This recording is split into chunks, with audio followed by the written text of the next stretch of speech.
निस्किनु भएको को छौ यहाँ निस्किनु भएको गाइस हैन आज चाहिँ हामी घरतर्फ लाग्दिरहेको छौँ र भाइले ड्राइभ गरिदिरहेको छ गाइस र हाम्रो यहाँ सानो लाइभ कन्सर्ट पनि चल्दैछ होइन गाडीभित्र गाइस सुन्नुभयो होला भाइहरूले गएको होइन मेरो दाइको भ्लगमा म आउनु पाउँदाखेरि चाहिँ हेभी खुसी छु के ल गाइस ओके ल ल भाइले लिएर आएको हामीलाई चाहिँ गाइस होइन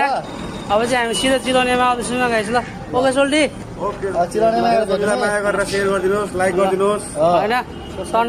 टन्ने माया चाहियो नि त टन्ने नि एकदम टन्ने बडा बडा ल गाइस अब चाहिँ हामी जाँदैछौँ गाइस होइन घरतर्फ